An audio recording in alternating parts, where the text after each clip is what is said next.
Hi student, मैं engineer Manoj sir आप लोग के लिए 10th का एक टॉपिक है विद्युत धारा इलेक्ट्रिक करंट। उसको हम लोग स्टार्ट करने जा रहे हैं। इस टॉपिक में सबसे पहले जो हम लोग को पढ़ना है वो आवेश पढ़ना है।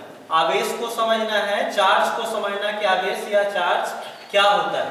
ठीक है, आवेश या चार्ज क्या होता है इसको हम लोग को समझना है। इसे समझने के लिए हम लोग चलते हैं परमाणु पहले देख लेते हैं कि परमाणु होता क्या है, या परमाणु किस किस से मिलके बना हुआ है। ठीक है, तो आप लोग को ऑलरेडी पता है कि परमाणु जो है आपका इलेक्ट्रॉन, प्रोटॉन और न्यूट्रॉन से मिलके बना हुआ है।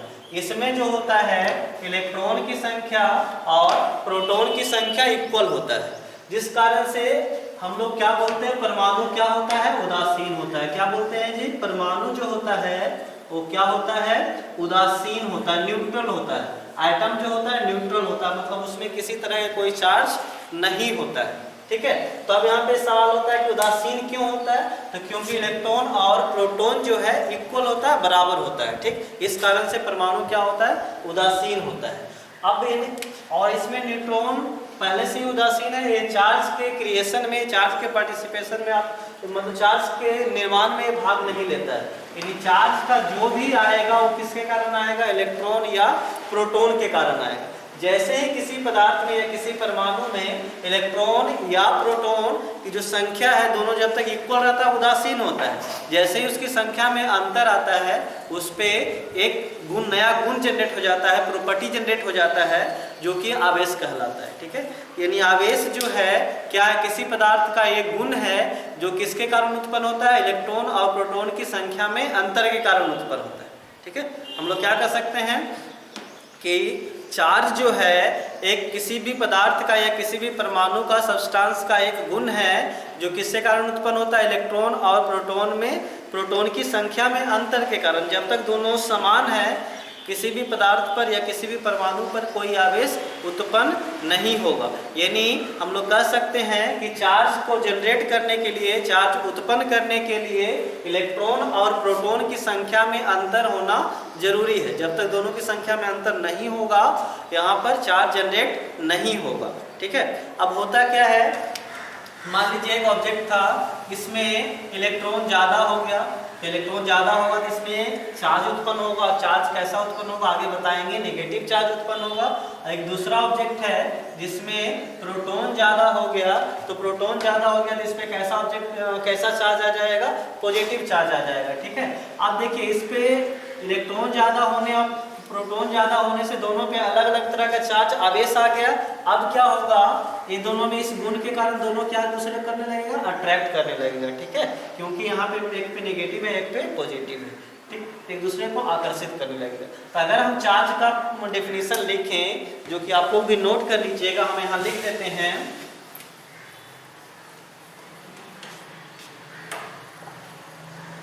तो हम लोग कह सकते हैं किसी पदार्थ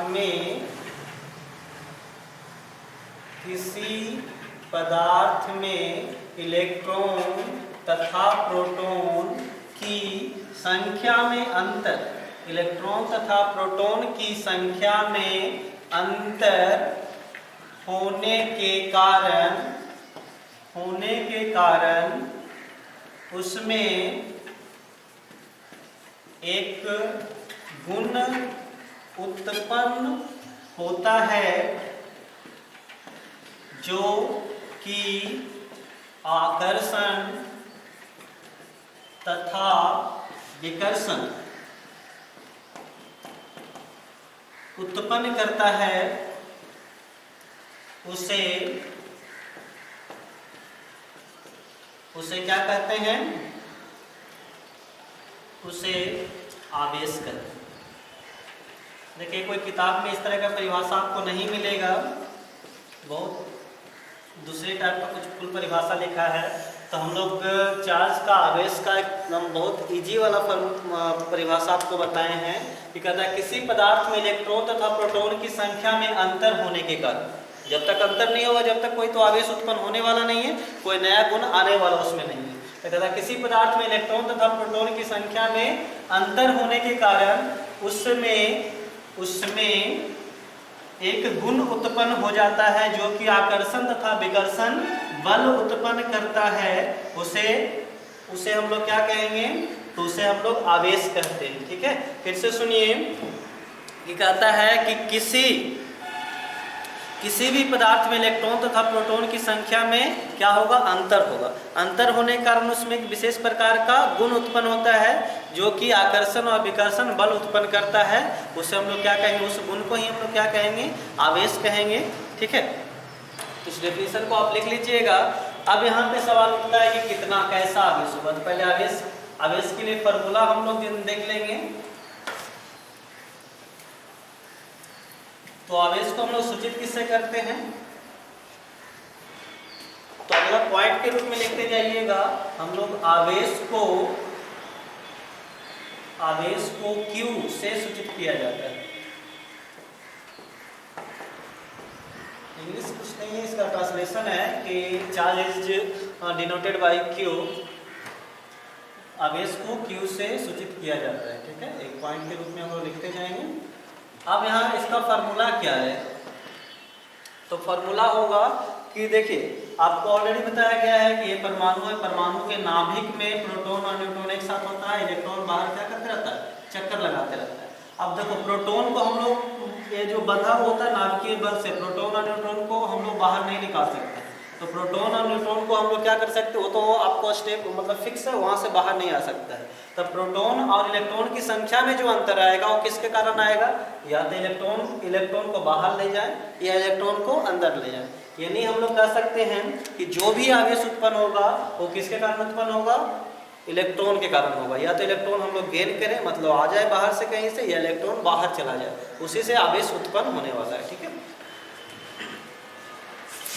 तो हम लोग कह सकते हैं कि जो आवेश का फॉर्मूला होगा Q बराबर N इंटू कितना होगा? E होगा। ठीक है, इसमें प्लस भी लग सकता है और माइनस भी। तो आवेश का फॉर्मूला क्या हो गया?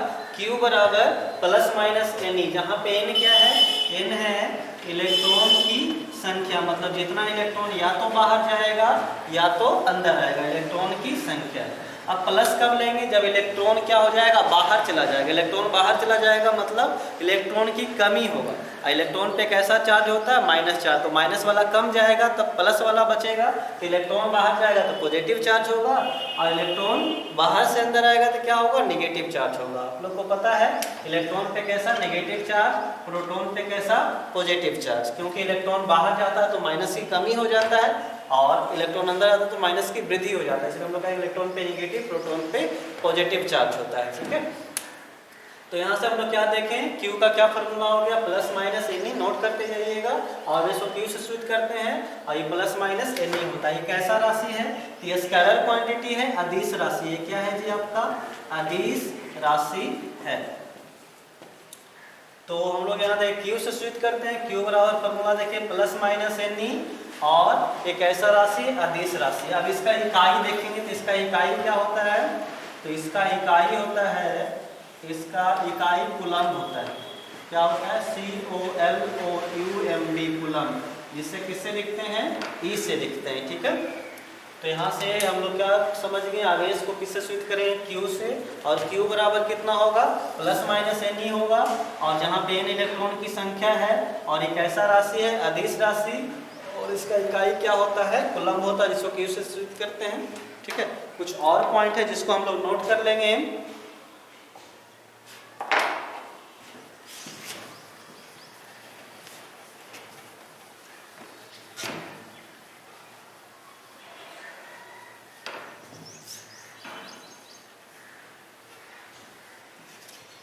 तो यहाँ पे एक इलेक्ट्रॉन पे चार्ज कितना होता है? इलेक्ट्रॉन का आवेश, इलेक्ट्रॉन का चार्ज। इलेक्ट्रॉन के आवेश को कितना लिखते हैं? माइनस E से लिखते हैं। ठीक है, इलेक्ट्रॉन के आवेश को कितना से लिखते हैं? माइनस E से। और E का वैल्यू आपको याद रखना है, कितना होता है? 1.6 गुने 10⁻⁻⁹ कूलम। ठीक, इसको ध्यान में रखना है। इलेक्ट्रॉन का आवेश कितना लिखते हैं? माइनस E, और ये कितना होता है? Minus 1.6 into 10⁻⁻⁹ coulomb. उसी तरह से प्रोटॉन का आवेश अगर पूछे आपसे कि प्रोटॉन का आवेश कितना होगा, तो प्रोटॉन का आवेश कितना होगा, इसको खाली प्लस ही लिखेंगे। इलेक्ट्रॉन का आवेश लिखेंगे तो माइनस ई, और प्रोटॉन का आवेश लिखेंगे तब प्लस ई लिखेंगे, ठीक है। तो यहाँ पे कितना हो जाएगा, प्लस 1.6 इंटू 10⁻⁹ कूलम इलेक्ट्रॉन का आवेश हुआ और ये प्रोटॉन का आवेश हुआ। इसको भी आपको ध्यान में रखना है, ठीक है। इस पे एक छोटा सा क्वेश्चन देख लेंगे। अब देखिए हम लोग इलेक्ट्रॉन को निकालते जाएंगे, मान लीजिए किसी से तो उस पर पॉजिटिव चार्ज आते जाएगा, या इलेक्ट्रॉन को उस पर देते जाएंगे तो उस पर निगेटिव चार्ज आते जाएगा, ठीक है। तो पूछेगा कि 1 कूलम आवेश उत्पन्न करने के लिए कितना इलेक्ट्रॉन की आवश्यकता होता है। बहुत फेमस क्वेश्चन है। 1 कूलम आवेश उत्पन्न, 1 कूलम आवेश उत्पन्न करने के लिए, 1 कूलम आवेश उत्पन्न करने के लिए कितना, 1 कूलम आवेश उत्पन्न करने के लिए कितना इलेक्ट्रॉन की आवश्यकता होती है। How many electrons are required to form 1 coulomb charge. उसके लिए देखेंगे तो यहाँ पे देखिए ये जो 1 कूलम दिया हुआ है, क्या दिया हुआ है, इसका सोल्यूशन देखेंगे हम लोग। तो ये 1 कूलम दिया हुआ है, क्यू दिया हुआ है, क्यू इक्वल टू कितना हो गया, 1 कूलम। 1 कूलम आवेश उत्पन्न करने के लिए कितना इलेक्ट्रॉन की आवश्यकता है, एन इक्वल टू वाट हो गया। अब चूंकि हम लोग क्या फॉर्मूला पढ़े हैं, क्यू बराबर क्या पढ़े हैं, एन इंटू ई पढ़े, प्लस माइनस को छोड़ दो। और क्यू का वैल्यू कितना दिया हुआ है, 1 कूलम दिया हुआ है। कितना दिया हुआ है जी, 1 कूलम। और एन तो हमको पता नहीं, ई का वैल्यू कितना, 1.6 इंटू 10⁻⁹ कूलम। अगर यहाँ से हम लोग एन देखें, एक डिवीजन में आ जाएगा, तो 1/1.6 इंटू 10⁻⁹। इसको ऊपर ले जाएं तो कितना हो जाएगा जी, दशमलव को ऊपर ले जाएंगे तो 10/16, 10 टू पावर कितना हो जाएगा, माइनस ऊपर जाएगा तो प्लस हो जाएगा, ये 19 हो जाएगा। अब इसको हम लोग 5 लिख दें, इसको कितना लिख दें, 8 लिख दें, ये हो गया 5/8। अब इसको क्या करो आप, इसको 19 है, इसको क्या करो आप, इसको एक 0 दे दो, तो यहाँ कितना बचेगा, 10 टू पावर 18 बचेगा। अब इसको 50 को हम लोग डिवाइड करें तो कितना हो जाएगा, 50 का आधा कितना हो जाएगा, 25, 25 का आधा कितना हो जाएगा, 4। अब 25 को 4 से डिवाइड करिएगा तो 6.25 हो जाएगा, इंटू 10 टू पावर कितना, 18 इन 1 कूलम चार्ज, 1 कूलम आवेश उत्पन्न करने के लिए, जनरेट करने के लिए कितना इलेक्ट्रॉन की आवश्यकता होगा, 6.25 इंटू 10 टू पावर 18, मतलब 6.25 में 10 में पावर 18 इलेक्ट्रॉन मिलकर कितना कूलम आवेश बनाएगा, 1 कूलम आवेश बनाएगा। यानी 1 कूलम चार्ज जो है, 1 कूलम आवेश बहुत बड़ा क्वांटिटी होता है, क्योंकि उसमें उसको जनरेट करने के लिए कितना, उसको उत्पन्न करने के लिए कितना इलेक्ट्रॉन की आवश्यकता होता है, 10 टू पावर 18, समझ रहे हैं कितना होगा, इकाई दहाई करके आप देख लो कितना होगा, उतना इलेक्ट्रॉन ट्रांसफर होगा, तब किसी ऑब्जेक्ट पर क्या होगा, 1 कूलम चार्ज जनरेट होगा, 1 कूलम आवेश जनरेट होगा, ठीक है। अब हम लोग आगे देखते हैं आवेश के प्रकार, टाइप्स ऑफ चार्ज।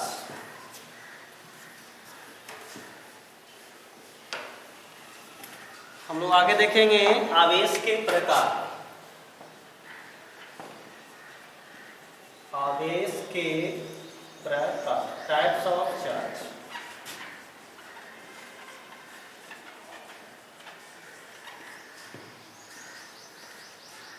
तो सबको पता है कि 2 प्रकार का होता है, पहले उससे पहले हम देखेंगे इलेक्ट्रॉन प्रोटॉन की क्या है कि बराबर है, तो ये क्या होगा, आवेशहीन होगा, इस पर कोई भी आवेश नहीं आएगा, क्या होगा ये, आवेशहीन।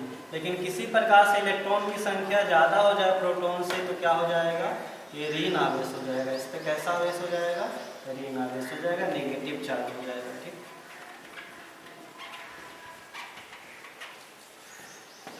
और जब इलेक्ट्रॉन की संख्या कम जाए प्रोटॉन से, नहीं प्रोटॉन ज़्यादा हो जाए तो ये क्या हो जाएगा, धन आवेश हो जाएगा, इस पर कैसा आवेश आएगा, धन आवेश आएगा। यानी इसमें कैसा आ जाएगा, आपको पॉजिटिव चार्ज आ जाएगा, क्या आ जाएगा जी, पॉजिटिव चार्ज आपको इस पे आ जाएगा, ठीक। ये नेगेटिव चार्ज हुआ ऋण आवेश, इसको न्यूट्रल लिखते हैं हम लोग,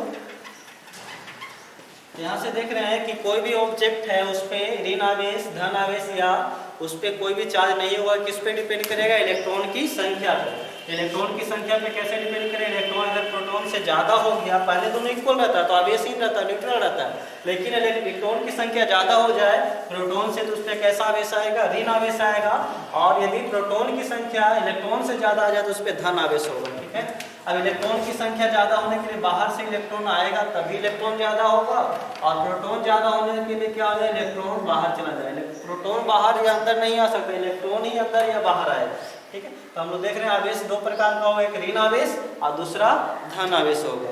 यानी ऋण आवेश कब बनेगा? जब किसी वस्तु में या पदार्थ में इलेक्ट्रॉन की संख्या प्रोटॉन की संख्या से अधिक हो जाएगा तो वह ऋण आवेश का निर्माण करेगा या उस पर ऋण आवेश उत्पन्न होगा, और जब किसी वस्तु में इलेक्ट्रॉन की संख्या प्रोटॉन की संख्या से कम हो जाएगा तो उस पर धन आवेश उत्पन्न होगा। ठीक है, तो हम लोग लिख सकते हैं ऋण आवेश में कि जब किसी पदार्थ में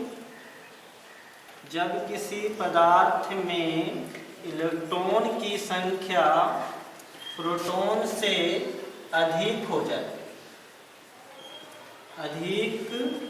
जाए तो उस पर क्या होता है? ऋण आवेश उत्पन्न होता है। तो उस पर ऋण आवेश उत्पन्न होता है। इसको नोट कर लेंगे आप लोग। When in any object the number of electron is greater than number of proton, then the charge generated on this object is negative charge। ठीक है, अब इसी में धन आवेश में इसी को अपने खुद से ले लीजिएगा। जब किसी पदार्थ में इलेक्ट्रॉन की संख्या प्रोटॉन से अधिक नहीं, वहाँ पे क्या हो जाएगा? कम हो जाएगा, तो उस पर धन आवेश का जगह क्या उत्पन्न हो जाएगा? ऋण आवेश। इसको आप खुद से ले लीजिएगा। ये तो ऋण आवेश में ले लीजिएगा, धन आवेश में क्या लिखिएगा? यहाँ पे कम और यहाँ पर धन आवेश। ठीक है, तो आपको आवेश का प्रकार यहाँ तक ऑलरेडी हो चुका है। हम लोग आज पढ़े आवेश क्या होता है, उसके बाद आवेश में का फॉर्मूला क्या है, उस पर कौन कौन सा मतलब किस तरह से उस पर आवेश जनरेट होता है, उसका फॉर्मूला पढ़े, कैसा क्वांटिटी इसका इकाई पढ़े और आवेश के प्रकार पढ़े। अब हम लोग आगे देखेंगे इसमें विद्युत धारा होता क्या है। ठीक है,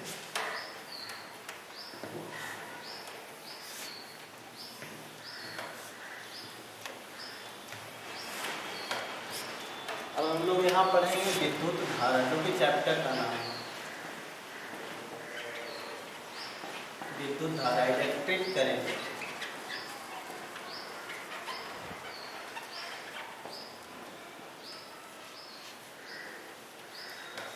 तो विद्युत धारा के आवेश का प्रवाह क्या होता है? विद्युत धारा इलेक्ट्रिक करंट होता है। अगर किसी वायर से किसी तार से आवेश प्रवाह और आवेश का प्रवाह हो रहा है। आवेश का प्रवाह का मतलब इलेक्ट्रॉन का प्रवाह, और क्या होगा? आवेश किससे मिलकर बना है? इलेक्ट्रॉन से मिलकर बना है। तो यहाँ जो चार्ज होगा, आवेश होगा, तो कहता है किसी चालक पदार्थ से या किसी चालक तार से आवेश के प्रवाह को हम लोग क्या कहेंगे? आवेश के प्रवाह के दर को हम लोग क्या कहेंगे? विद्युत धारा कहेंगे। ठीक है, जैसे आपको कहेगा कि विद्युत धारा क्या है, तो हम लोग कहेंगे आवेश के प्रवाह को हम लोग क्या कहेंगे? विद्युत धारा कहेंगे। अब पूछेगा कितना विद्युत धारा है, उसका स्ट्रेंथ पूछेगा कि उसका अमाउंट पूछेगा, तब क्या कहेंगे? आवेश का जो प्रवाह का दर है कि यूनिट टाइम में, इकाई समय में कितना आवेश प्रवाहित हो रहा है, उसी को हम लोग क्या कहेंगे? विद्युत धारा कहेंगे। ठीक है, तो इसका डिफिनेशन क्या लिख सकते हैं? इकाई समय में किसी चालक तार से, इकाई समय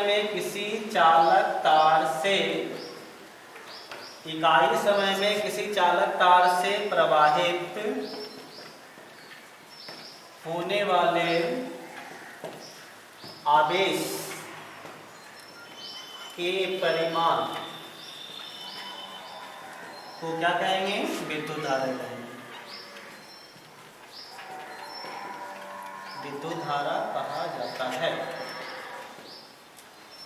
कहता है इकाई समय में किसी चालक तार से प्रवाहित होने वाले आवेश के परिमाण को क्या कहते हैं? हम लोग विद्युत धारा कहते हैं। फिर से सुनिएगा, इकाई समय में किसी चालक तार से प्रवाहित होने वाले आवेश के परिमाण को, वैल्यू को कितना प्रवाहित हो रहा है, उसे हम लोग क्या कहेंगे?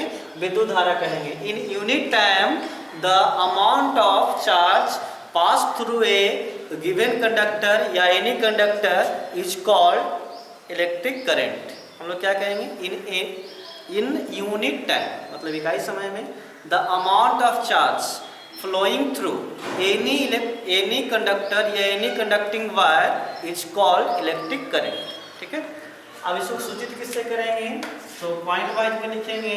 पहले इसका इसे हम लोग किससे सूचित करेंगे, इसे कैपिटल आई द्वारा सूचित किया जाएगा। पॉइंट वाइज में हम लिखते जाएंगे।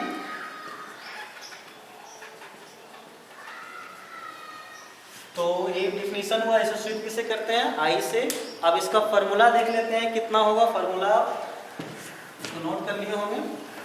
इसका फॉर्मूला हम लोग देखेंगे।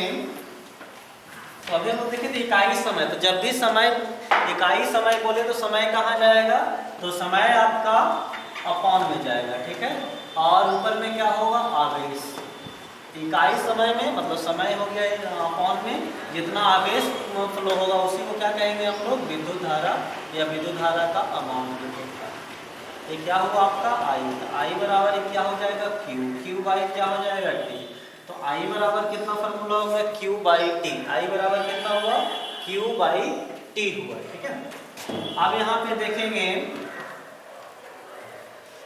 Q को क्या लिखते हैं, एन ई भी लिखते हैं, बटा में क्या हो जाएगा, टी। तो आई का फॉर्मूला हो गया Q बटा टी या एन ई बटा टी। ठीक है, अब इसका यूनिट देखेंगे तो आप लोग 9th क्लास में पढ़े होंगे। इसका इकाई देख रहे हैं हम लोग कि विद्युत धारा जो फंडामेंटल क्वांटिटी है। ठीक है, फंडामेंटल क्वांटिटी है, आपको हम लोग कह सकते हैं मूलभूत राशि है। 7 मूलभूत इकाई है फंडामेंटल क्वांटिटी, उसमें से इलेक्ट्रिक करंट भी है। इसका इलेक्ट्रिक करंट का यूनिट वहाँ पे आपको फिक्स है, क्योंकि उसी से मिलकर दूसरा कुछ बना है। फंडामेंटल का मतलब उससे विद्युत धारा से मिलकर दूसरा यूनिट बनेगा।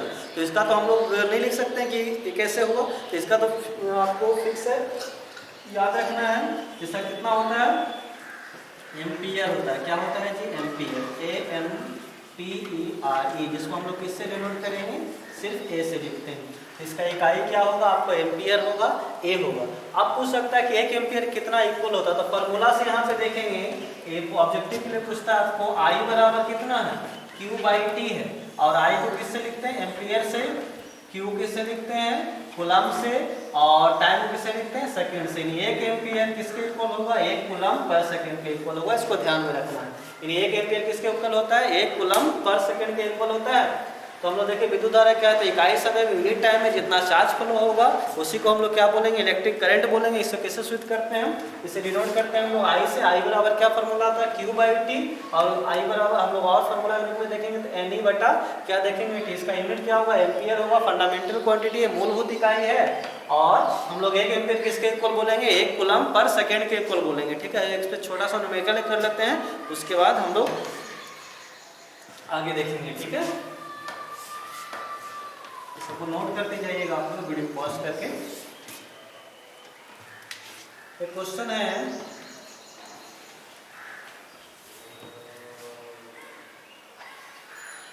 लिख रहे हैं यहाँ पे 5 सेकेंड में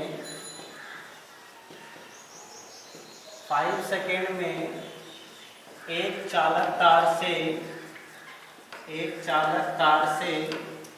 5 सेकेंड में एक चालक तार से, ठीक है, लिख रहे हैं 62.5 इंटू 10 टू पावर -18 इलेक्ट्रॉन प्रवाहित होता है। अच्छा क्वेश्चन है। तो प्रवाहित होता है तो विद्युत धारा का मान ज्ञात करें। ठीक है, कहता है 5 सेकेंड में एक चालक तार से 62.5 इंटू 10 टू पावर 18 62.5 इलेक्ट्रॉन प्रवाहित होता है, तो विद्युत धारा का मान ज्ञात करना। ठीक है, तो यहाँ पर क्या क्या दिया हुआ, तो 5 सेकेंड। यहाँ सॉल्यूशन में क्या हो जाएगा, टाइम आपको दे चुका है, तो टाइम कितना है, 5 सेकेंड। ठीक है, और यहाँ पे देखिए इतना इलेक्ट्रॉन की संख्या एन दे चुका है, कितना है जी, 62.5 × 10 पे पावर 18। ठीक है, और यहाँ पे क्या दिया आपको आई फाइंड करने के लिए बोल रहा था। आई बराबर हम लोग क्या जानते हैं क्यू बटा टी। आई बराबर कितना होता है क्यू बटा टी। तो पहले क्यू फाइंड करना होगा, तो पहले हम लोग क्यू फाइंड करते हैं। तो क्यू बराबर कितना होता है एन इंटू ई। एन का मान कितना है 62.5 इंटू 10 पावर 18 और ई कितना होता है ई होता है 1.6 इंटू 10 पावर माइनस 90। ठीक, अब क्या करेंगे देखो ये 10 पे पावर 18 है, 10 पे पावर माइनस 19, ये बच जाएगा कितना, इस पे घट जाएगा, काटो नहीं, इसको ऐसा नहीं लिखो,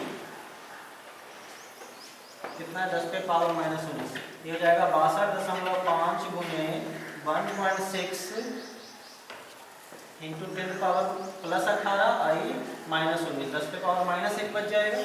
ठीक है, यानी अगर दशमलव हटाएं तो 6 to 5 आई हो जाएगा 16, इसके बदले 10, इसके बदले 10 और इसके बदले भी कितना 10।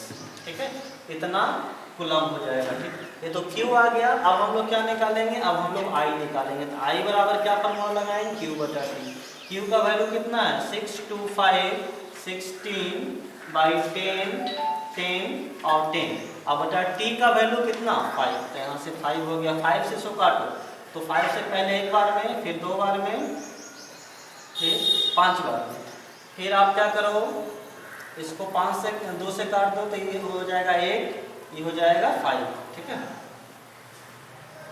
और फिर इसको क्या करो, इसको भी काट दो आप, ये हो गया 4, ये हो गया 5, 5 5 25, 25 से ही 5 बार कट जाएगा, 5 से ही 2 बार कट जाएगा, ये 2 से ही 2 बार कट जाएगा, यानी कटने के बाद कितना आएगा 2 एम्पियर आएगा। ये आपका आंसर हो गया। ठीक है, तो आशा करते हैं आपको ये वीडियो अच्छा लग रहा है। वीडियो अच्छा लगे तो वीडियो को लाइक करें, जो भी कन्फ्यूजन है कमेंट करें और अधिक से अधिक चैनल को सब्सक्राइब करें और अपने दोस्तों को भी इसके बारे में बताएं, शेयर करें। थैंक यू, मिलते हैं अगले लेक्चर में।